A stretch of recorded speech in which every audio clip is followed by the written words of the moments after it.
Hi, I'm Dr. Elliot Adam from ElliotOracle.com. I'm also the author of the award-winning Fearless Tarot and the brand new Tarot in Love, Consulting the Cards and Matters of the Heart, which I'll be doing a lot of promotional events for as we lead up to Valentine's Day on February 14th. And if you've gotten your hands on this book and you've enjoyed it, please do consider writing a kind review wherever you've gotten it. It really does help the book get out there and in front of more people.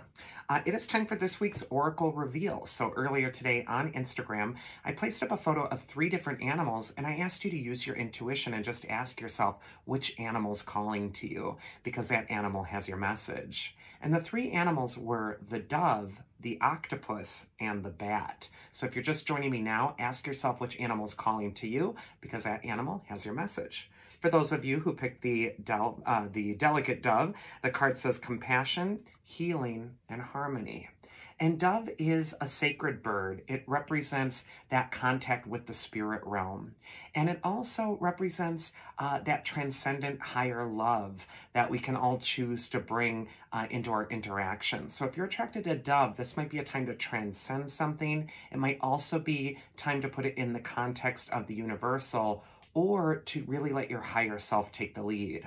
First card for Dove is where it's best to place your focus this next week, and we have the Ace of Pentacles. And the Ace of Pentacles, like all aces, has to do with new opportunities or new beginnings. So this could be a time when you're really getting excited about a fresh start, a new opportunity, something that you're going to invest your energy in. And Pentacles cards, especially the successful ones, they indicate that you're going to be making an investment over time. So this might be a time for the Dove people to start planting the seeds, start initiating those things that are going to create the results that you're most excited about. It may take a little while for them all to come into fruition, but this is a marvelous time to put your attention on those long-term goals or projects. Aces are wonderful to get in a tarot reading, just like getting an ace in a poker game. The Ace of Pentacles is telling you new opportunities are happening for you and golden doorways are opening, so you need to walk through them. Second card is going to be advice from your inner wisdom. And look at that with the dove. We have not only the second ace, the Ace of Cups, but there's a dove at the top of the card. And the Ace of Cups is all about that transcendent love, that connection with your higher self. And we got a pair of aces for the dove this week. And so I really feel whatever you're feeling inspired by, or whatever it is that you want to initiate, it's time to do it. It's not only time to walk through the doors of your best opportunity, but it's also time to apply something sacred to it. It must have meaning. It must feel like it's personal to you. It must also be nurtured and loved in order to grow. And so I just feel some powerful magic is happening for the Dove people. This could be a time when you're really plugging in to that higher self. And then the mythic archetype that's going to help you for this next week, if you pick the Dove, is Hecate. She's the goddess of the crossroads, and she could indicate that you are at a crossroads. There is a decision to make. There is this new beginning. However, Hecate is also the goddess of magic. So whatever it is that you want 2023 to be, Hecate could be saying it's time to initiate it, especially with those 2 aces there. This is very much a powerful time for the Dove. Next, we're going to go into the Octopus, and this card says complexity, multitasking, and ingenuity. And Octopus is very inventive, intelligent. They can work their way into the smallest little crevices in order to get their prey. They're also problem solvers, and they have a huge brain. So if you're attracted to Octopus, this could be a time of learning or also investing in your own mind or investing in solving some sort of a problem or puzzle that's in front of you.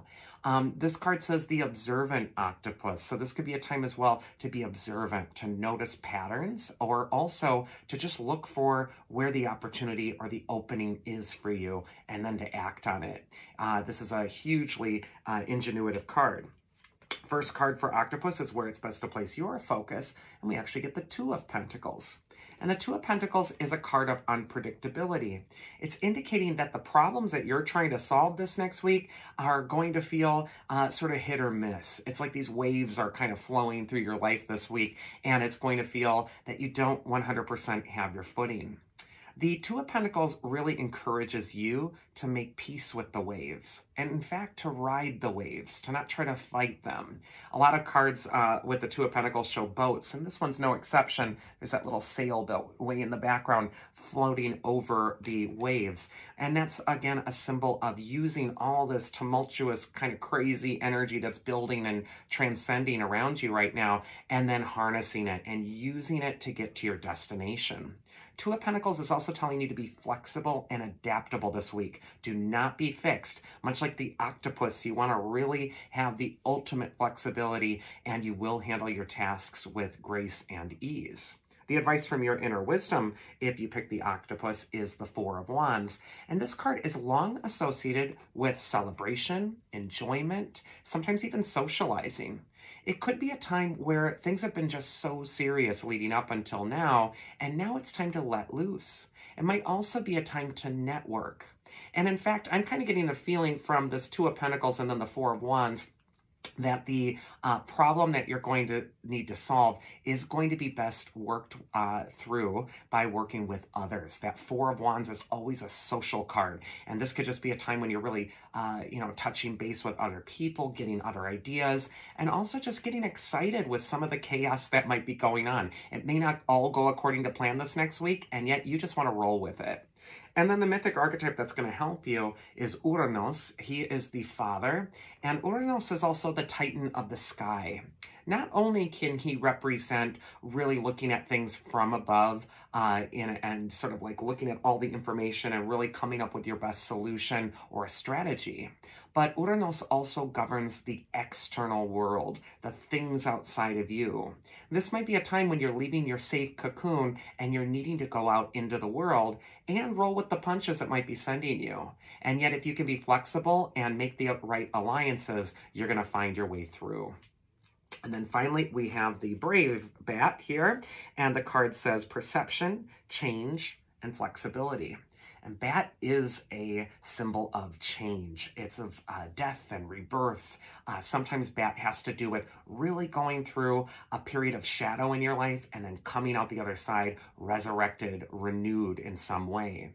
Bat could also just be coming up for you as well to indicate that a rebirth is imminent, that you're about to enter a time where, like the phoenix, you're coming out of the ashes again. First card for Bat is where it's best to place your focus, and we get the Page of Cups. On the one hand, the Page of Cups is one of the most sensitive cards in the tarot, so he could just say that you're feeling a little bit more sensitive this week than usual. But the Page of Cups is also one of the most creative cards in the tarot. And so I think where you want to place your focus, if you pick the Bat, is where is your creative energy really attracted? Where do you feel you want to invest that energy? And also, it might be a time to really search your own feelings, get some quiet time. Maybe there's a fertile, creative mind that's been slumbering for a while, and that Bat is indicating that that is going to go through this rebirth, but you do want to give it attention, you do want to tune into it. Second card is advice from your inner wisdom, and we actually get the Five of Swords, and this card will warn you not to take on more than you can handle. The Five of Swords is telling you to pace yourself. If there's this huge task in front of you and you don't know where to begin, especially if it's a creative task, it's time to just break it up into doable bits. It might be time to just initiate it, just start it, maybe even here and there, just kind of return to it during the day and just do a little here, a little there. Maybe the thought of how much energy this is going to take is so intimidating, and it's kind of talking you out of making that investment, and all you have to do is just do things in a small way, bit by bit, little at a time. And so Five of Swords is a good card for getting organized in your thinking, and it's also a good card of getting unstuck from your emotions and anxieties running the show to looking at things rationally. And then the mythic archetype that's going to help you is Zeus. He is the king of the gods. He wields the lightning bolt, and the lightning bolt is also a symbol for epiphanies. So this could be a time where there is a creative breakthrough. You might feel a huge amount of inspiration. However, you want to pace yourself. You don't want to rush through this process. You want to really take your time. And that is this week's Oracle. I do hope you enjoyed it. If you did, you can always check me out at elliotoracle.com. Another reminder, Tarot in Love is on sale wherever books are sold, so please get your hands on a copy there and write a kind review. Otherwise, I will see you all next week, so do take care and have a great week.